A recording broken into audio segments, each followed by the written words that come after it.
And the most challenging part of this project is cutting the deep dado grooves in the bed rails so that they can fit together like this. Like any woodworking problem, there's multiple ways to make these cuts. And it's really going to depend on the skills that you've got and the tools that you have access to. I'm going to give you 5 techniques to use, and most of them are going to boil down to the same thing. Making a series of slices into the wood in the groove area, and then using a chisel to remove the excess wood, and then using some sandpaper or like a rasp to clean out your joint and make it smooth. So the first technique, and the most inexpensive, is an old school handsaw and a miter box. I'm going to guess that if you're downloading the plans for this and you're working on this bed, you actually have some access to some power tools. So I'm not going to really recommend the old school handsaw method. Next is using a skill saw. Now, this is probably going to be the most accessible method for most people and the easiest. Clamp all 4 of your bed rails together, measure out where the groove is supposed to be at the end of the bed rails, and mark it with a pencil. Then you'll adjust the base of the skill saw so that the depth of the cut is exactly as deep as you need to go. For this particular plan, that's 1 3/4 of an inch.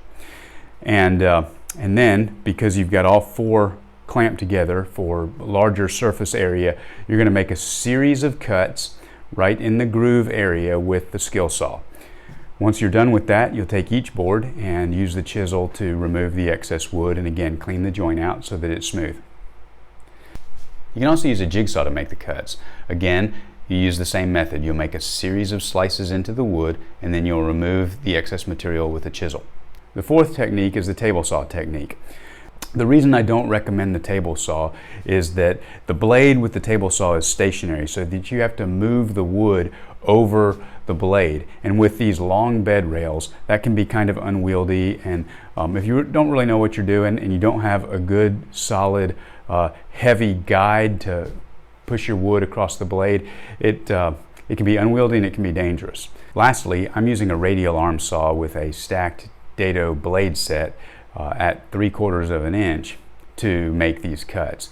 And not everybody's going to have access to a radial arm saw, but the nice thing about it is you're actually cutting across the wood rather than moving the wood across the blade. So you can be very precise and make a series of cuts, lowering the blade each time, and get very exact bed rail groove. And so that's the method that I used. And the beautiful thing about this design is it looks very elegant, but it's also very forgiving. So don't sweat it if your chisel marks aren't real smooth, or you accidentally cut your joint a little too deep. Because once your bed rails are locked in place and embedded into the bedpost, nobody's going to be able to see the joint.